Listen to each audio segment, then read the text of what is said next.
The nutrition site opened business in 1983.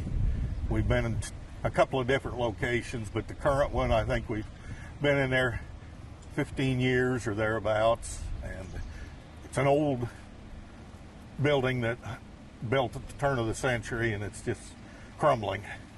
And so there was a need for new facility, and we were able to obtain neighborhood assistance program tax credits already, and we're in the process of applying for community development block grant for additional funding to help complete the building and furnishing and whatnot.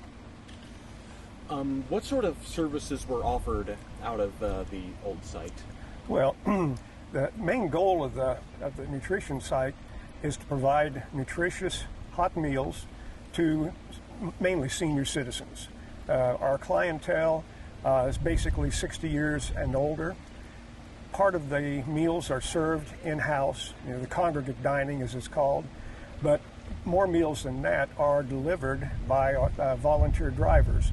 We're one of the few counties around that deliver through the entire county. So it doesn't matter where in the county you are, if you qualify for home delivered meals, we will deliver them to you.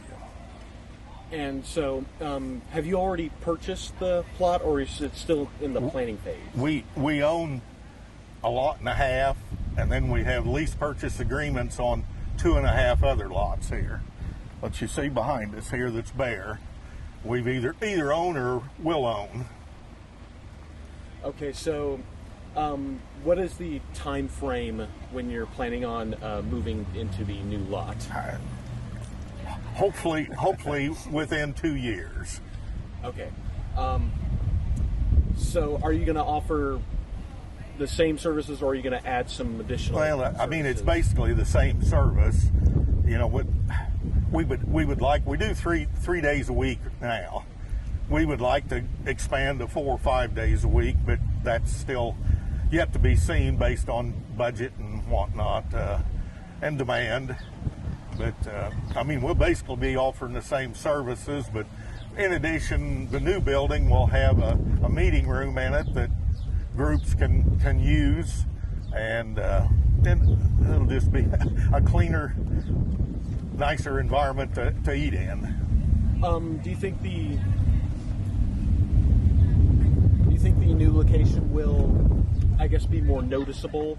Well, seeing it's kind of in the center of the square now. Yeah, well, that was one of the pluses that we thought for the city and whatnot.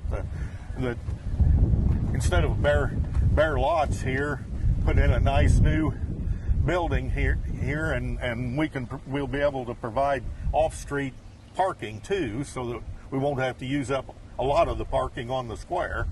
And we just thought it'd make the town and county just better. So, you may have mentioned this earlier. The funding was through what grant was it? Well, it's a neighborhood assistance program, tax credits, and a community development block grant, which we're in the process of applying for. We've already received the right to market tax credits for 3 years, but it's going to take the funds from both of them to actually build the building and equip it. Is it just volunteers working out of the... No, we have 5 employees, and then a number of volunteers, volunteer drivers, and then there's people that volunteer taking money at the door, every day, and picking up trays. A lot of it's volunteer, but we do have 5 basically part-time employees. Is that going to expand with the new facility? Well, it'll depend on if we're able to expand to 5 days a week. Yeah, we'll probably have to expand employees if we're able to expand our services.